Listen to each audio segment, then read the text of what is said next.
Assalamualaikum warahmatullahi wabarakatuh. Sampurasun.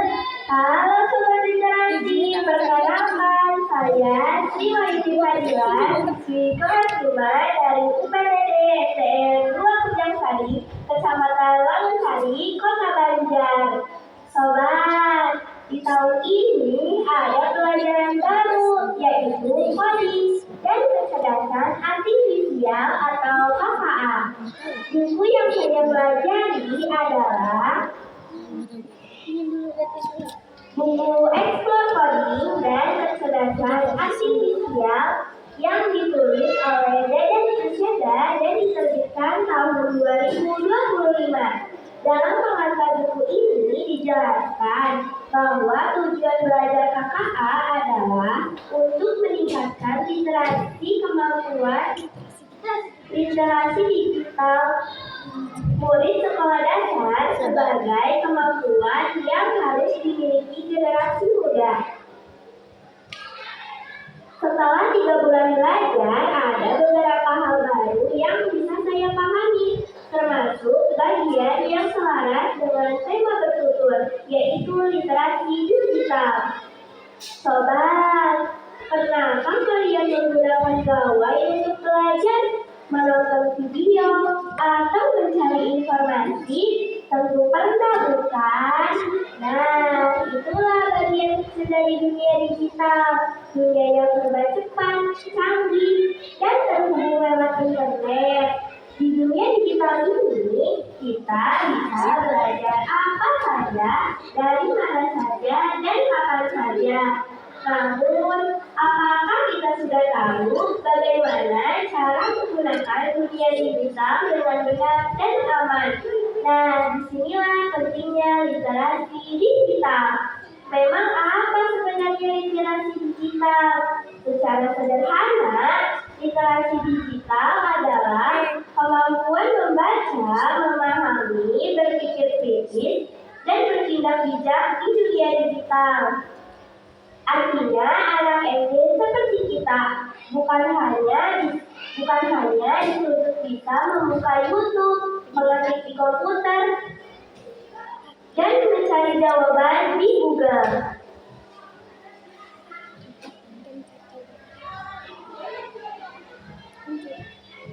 Tapi juga harus memilah informasi yang benar dan palsu. Tahu cara menjaga privasi, bisa saling menghargai di dunia maya, dan bisa menggunakan teknologi untuk hal-hal yang bermanfaat.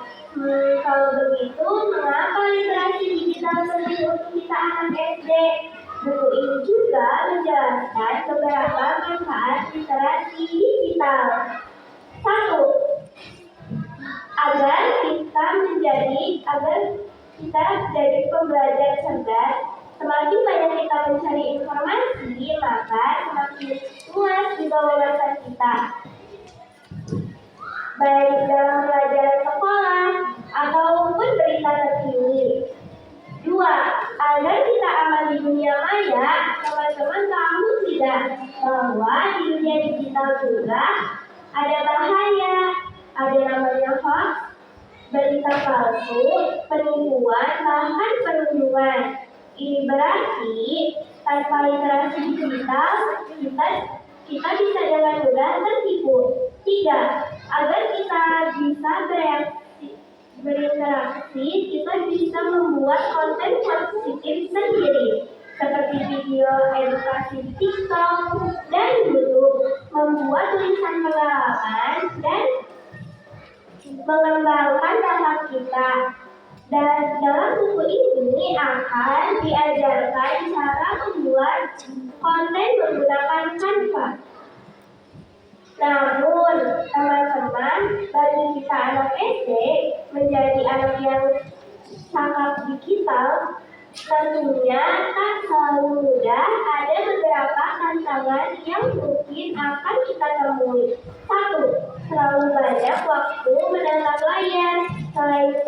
Selain tidak baik untuk mata, kita jadi kurang berinteraksi dan beraktivitas dengan teman bahkan bisa menjadi kecanduan. 2.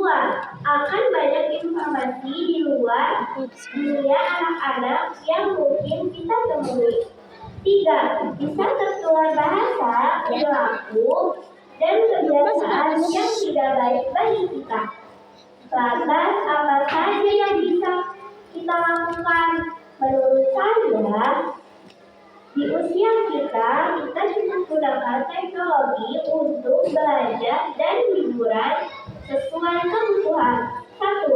Gunakan teknologi untuk belajar dan kebaikan.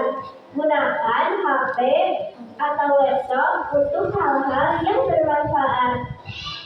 Membaca buku digital, menonton video pembelajaran, atau mencari inspirasi untuk tugas sekolah. 2. Selalu cek dan pilih informasi sebelum percaya dan menyebarkan sesuatu. Pikir dulu apakah ini benar dan apakah ini bermanfaat. Kalau ragu, tanyakan kepada guru atau orang tua.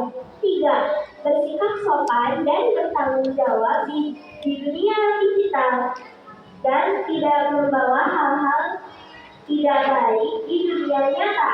Setelah membaca buku ini, saya merasa senang karena mendapat banyak wawasan baru, terutama tentang literasi digital. Mari kita anak-anak Indonesia menjadi generasi cerdas digital, berkarakter kuat, dan siap menghadapi masa depan. Demikian penjelasan dari saya. Salam literasi. Wassalamualaikum warahmatullahi wabarakatuh.